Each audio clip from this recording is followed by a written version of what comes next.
Self-care is perhaps the one thing that we don't necessarily talk about very often. Whether it is within our homes, with our friends, with the people that we work, we often neglect to talk about what is it that is happening to us. Our thoughts, our feelings, our belief systems, our behaviors, our responses to situations. We just keep going from one thing to the next thing, not taking even a single moment to stop, to pause, to say and try and reflect what is it that is going on within me. It is so important for us to become aware of what is it that is happening to our own selves. Taking care of those aspects is so critical in order to ensure that you're being able to do exactly what you would like to do in your own life, within the space of your relationships, in your own homes, at your workplaces, in trying to achieve your own full potential, to get to the goals that you have set for your own self. It's very critical that you are taking care of your own self.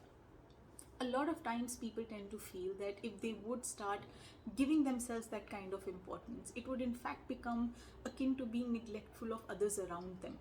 But that is certainly not the case.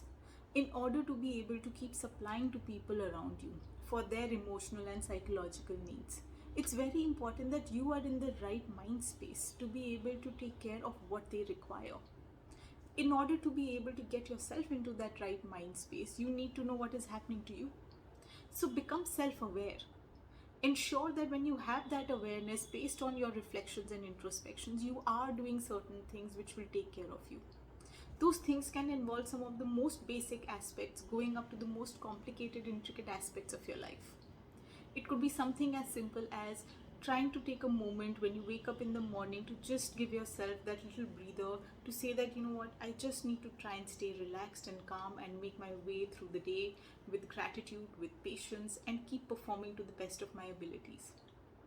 It could involve you focusing on your physical health, whether it is through meditation, through yoga, through exercise, through your nutrition, making sure that you're taking care of these aspects is very, very critical.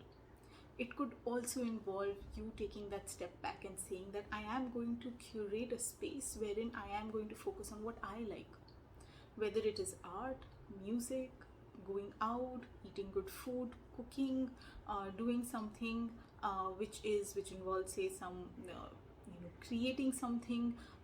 You have to try and find that time and that space to be able to indulge yourself in these activities, because it is these very activities that contribute towards you feeling good about the kind of life you're leading.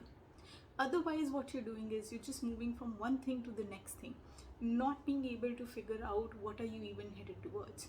That is when a lot of times people even start questioning that why are we doing what we are doing, because we don't seem to be able to focus on what we really would like to look towards.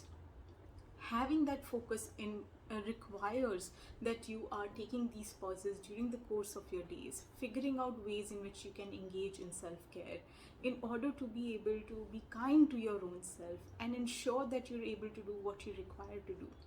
So on this International Day of Self-Care, take a pledge. Ensure that you are going to be able to take that step to prioritize your own self, whether you are a partner to someone, whether you are a parent to someone, whether you're working in an organization, this is for your co-workers, for your own selves, you're the leader.